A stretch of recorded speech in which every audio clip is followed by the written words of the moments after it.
Era de esperar que Hugo respondiera a mi último video respecto al debate Ramos v. Urbina. No que fuera el único en reaccionar, pero comparado con los otros, es el que valía la pena responder por ser el aludido. De hecho, si prestamos atención, todo el leitmotiv de aquella mi segunda reacción tenía como causa la mención hecha por Hugo de un tuit publicado por este servidor. De ahí que al hablar otra vez del debate, lo hice más con el expreso propósito de analizar ya no a Dante o a Ramos, sino al mismísimo dueño del canal Hosanna in Excelsis. Dicho esto, debe quedar claro a todos que mi objetivo en este presente análisis, mi tercer video, será justamente aclarar los defectos en la contrarrespuesta del señor Hugo para mostrarle a todos los que verán este audiovisual las inconsistencias de mi estimado prójimo. Iniciamos primero explicando su invectiva inicial. Él afirma que me equivoco al decir que su calificativo de absurdo a mi tweet debe catalogarse como ad hominem. Luego toma mi comentario de la descripción y lo cataloga como un ejemplo que ilustra lo que sí es verdaderamente un ad hominem. Y termina afirmando cómo debe darme clases de lo que realmente significa tal concepto. Dentro de sus ínfulas de maestro, afirma que debo aprender a distinguir falacias, para pasar a decir que cometo muchas en mi respuesta, incluyendo la falacia de envenenar el pozo y sobre todo el muñeco de paja.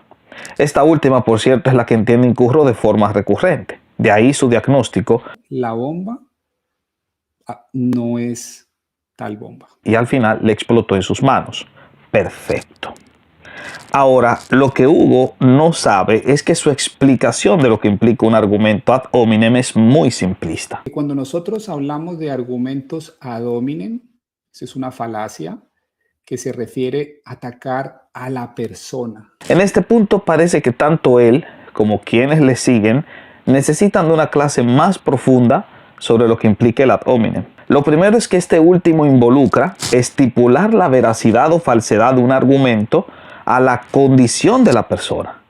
Cuando Hugo dice: una de las razones que hacen que la posición de Dante sea más coherente es definitivamente el catolicismo que él tiene detrás. Incurre en el ad hominem, porque la consecuencia negativa de su afirmación es que Jonathan perdió por no serlo.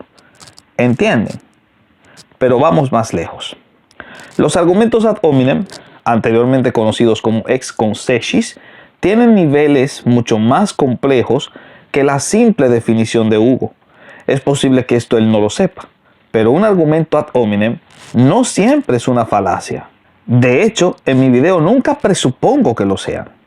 El hecho de que Hugo así lo considera evidencia que no domina este dato. Así que, aquí va la clase. De acuerdo con Schopenhauer, un argumento ad hominem implica utilizar contra tu adversario las máximas que éste cree como principia. Para que me entiendas, amigo. Cada vez que tú usas los argumentos de los reformados para atacar a los reformados, estás incurriendo en el ad hominem o argumentum ex consequis, como lo definían los clásicos. Esto resulta interesante no solo porque al decir que la estrategia de Dante fue usar la confesión a la que se adhería Jonathan para mostrar su inconsistencia, dejas entrever que Dante se valió del ad hominem, sino que tú mismo construyes argumentos de dicha naturaleza en todos tus videos, incluso cuando citaste a James White, un autor protestante, en tu reacción al debate Ramos v. Urbina. Así que en este punto debería ya estarte cobrando las clases. Pero aguántense que todavía tenemos otra cuestión a revisar. En este punto no me voy a detener en responder la pregunta de si asignar categorías ridículas como absurdo a las palabras de un argumento se puede considerar un ad hominem, pero sí debo insertar un pensamiento bíblico. En Lucas 6:45 se nos dice que el hombre bueno del buen tesoro de su corazón saca lo que es bueno, y el hombre malo del mal tesoro saca lo que es malo, porque de la abundancia del corazón habla su boca. Siendo el corazón un eufemismo bíblico para referirse a la persona, la conclusión es evidente. Homo est quod dicit. El hombre es lo que dice. De ahí que por tus palabras serás justificado y por tus palabras serás condenado. Esto implica que lo que dice una persona es parte de la persona. Si califico de absurdo a lo que dice otro, reconozco como absurdo a quien lo dice. Y eso, en palabras del señor Hugo, es atacar a la persona. Ahora procedamos al ejemplo de ad hominem que él descubre en la descripción del video. En este punto el analista informa que al decir como los progres lo estoy equiparando a ellos. Pareciera que no lee correctamente la expresión. No se afirma que el señor Delgado sea progre, sino que a la apologética de los garroteros, no a los garroteros mismos, le ocurre algo parecido a lo sucedido con los progres. ¿Qué será eso? Que descubro en ellos lo que a Hugo le gusta denominar inconsistencia. Por supuesto que a la luz del homo esco dicit, esto sería un argumento ad hominem, pero recuerden que dicha afirmación Hugo no la manejaba. Por ende, muy tranquilamente podría haberle rebatido con sus propias palabras y decir que su diagnóstico es equívoco, ya que de la misma manera como al decir eso es un absurdo, ¿no? Se refería al argumento a la persona, podría muy bien decir que si leyese sin prejuicio, vería que mi crítica no fue a los garroteros mismos, sino a su apologética, no a la persona, sino a lo que hacen. Así que, primera inconsistencia. Veamos la segunda. El señor Hugo se siente molesto porque se le califica de garrotero. ¿Pero qué significa esto? Preguntándole a un colega católico romano a quien admiro mucho, llamado Guido Rojas, obtenemos esta respuesta. El término garrotero, bueno, y que yo le agregué la pandilla, es más que todo para las personas que hacen una apologética agresiva, sobre todo el lado católico, entonces de que a veces se inventan cosas que no son, tuercen la doctrina de la Iglesia Católica solo por ganar un debate. Por tanto, un garrotero es aquel que hace apologética dentro del catolicismo no solo agresiva, sino que inventan cosas que no son, tuercen la doctrina de la Iglesia Católica solo por ganar un debate. Presten atención a esa descripción, porque más adelante veremos si es una afirmación gratuita colocar a Hugo entre los garroteros. Y de ser cierto, entonces ya no es falacia, sino una afirmación veraz, de la cual mi buen amigo muy bien se sintió aludido, porque, nos hace pensar, le calzó el sombrero. Por supuesto, él sigue afirmando que cometí una falacia de envenenar el pozo. Dejando a un lado la opinión de algunos respecto a si una falacia de este tipo se da cuando se está en un debate y no cuando se reacciona a un video, concedámosle otra clase gratuita para explicarle a Hugo que, de acuerdo a John Henry Newman, quien identificó por vez primera dicha falacia poniéndole nombre, se puede hablar de envenenar el pozo cuando se da una información negativa de una persona. Pero, como aclaramos, el comentario aludido no pretendía calificar al señor Delgado de garrotero, sino de considerar a ese tipo de apologética como tal, siendo la falacia de envenenar el pozo un argumento ad personam.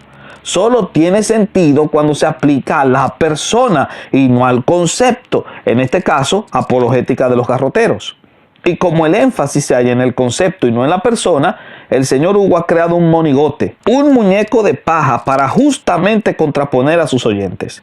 De este modo, él comete las mismas falencias que me adjudica.